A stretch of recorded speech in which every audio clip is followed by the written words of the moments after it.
نحمده ونصلي على رسوله الكريم أما بعد فأعوذ بالله من الشيطان الرجيم بسم الله الرحمن الرحيم يا أيها الذين آمنوا قوا أنفسكم وأهلكم نارا وقودها الناس والحجارة صدق اللہ العظیم۔ اللہ تبارک تعالیٰ نے قرآن مجید میں ارشاد فرمایا، اے ایمان والو، تم اپنے آپ کو اور اپنے گھر والوں کو اس آگ سے بچاؤ جس کا ایندھن آدمی اور پتھر ہے، یعنی ان کو اسلامی تعلیم دو، اسلامی آداب سکھاؤ، اچھے کام کرنے کا حکم دو اور جن کاموں کی ممانعت کر دی گئی ہے ان سب سے روک دو۔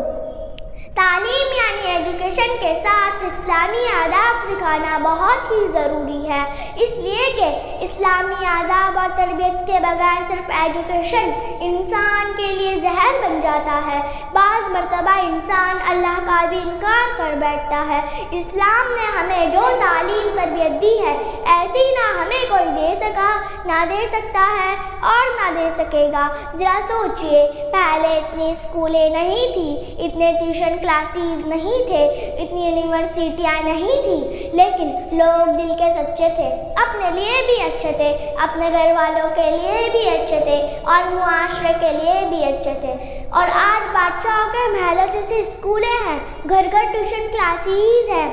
اور کانچ کی بنی ہوئی یونیورسٹیاں ہیں، لیکن اکثر دل کے سچے نہیں، اپنے لیے بھی اچھے نہیں، اپنے گھر والوں کے لیے بھی اچھے نہیں اور معاشرے کے لیے بھی اچھے نہیں۔ ان سب کی وجہ یہی ہے کہ ہم نے اپنے بچوں کی تعلیم کی تو خوب فکر کی، لیکن تربیت کرنا بھول گئے۔ افسوس کی بات تو یہ ہے کہ تربیت کرنے والوں کو لوگ ظالم اور بے رحم سمجھنے لگے۔ لوہے کی قیمت اس وقت ہوتی ہے جب اس کو 1500 ڈگری گرمی میں تپایا جاتا ہے، ٹھیک اسی طرح انسان کی قیمت بھی اس وقت ہوتی ہے جب اس کو تربیت کی بھٹی سے گزارا جاتا ہے۔ صحابہ کرام رضوان اللہ علیہم اجمعین نبی اکرم صلی اللہ علیہ وسلم کی تربیت میں رہنے کی وجہ سے عرب اور عجم، کالے اور گورے،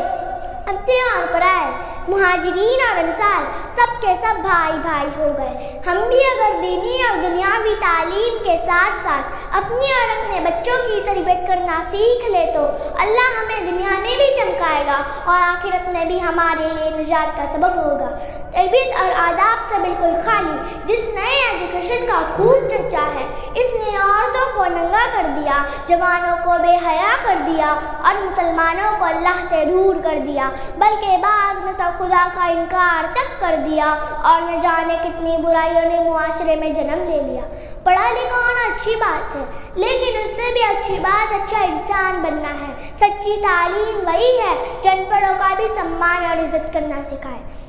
ایک شاعر نے کیا خوب انداز میں اس کا نقشہ کھینچا ہے، جب ہم ان پڑھ تھے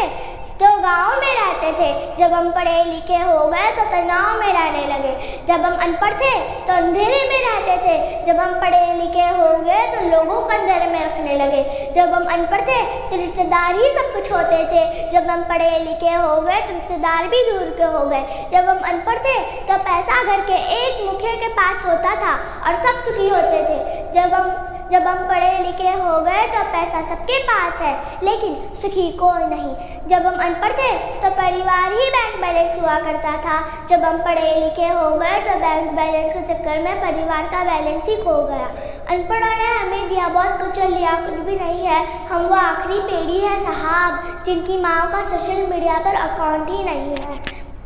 جہاں انسان بولا ہے، من کا سچا ہے، دل صاف ہے، ایک شہر تجھ سے تو میرا ان پڑھوں کا گاؤں ہی اچھا ہے۔ آخر میں یہ کہ اسلامی تعلیمات روح ہے اور باقی سب جسم ہے، روح کے بغیر جسم کی کوئی قیمت نہیں۔ سچی تعلیم وہی ہے جو انسان کو اللہ سے قریب کرے، جو تعلیم انسان کو اللہ سے دور کرے وہ تعلیم نہیں بلکہ فتنہ ہے۔ علامہ اقبال نے اس کی طرف اشارہ کرتے ہوئے فرمایا، اللہ سے کرے دور تو تعلیم بھی فتنہ، املاک بھی، اولاد بھی، جاگیر بھی فتنہ، نہ حق کے لیے اٹھے تو شمشیر بھی فتنہ، شمشیر تو کیا نعرہ تکبیر بھی فتنہ۔ اللہ مجھے اور آپ کو اسلامی تعلیمات پر عمل کرنے کی توفیق عطا فرمائے، آمین۔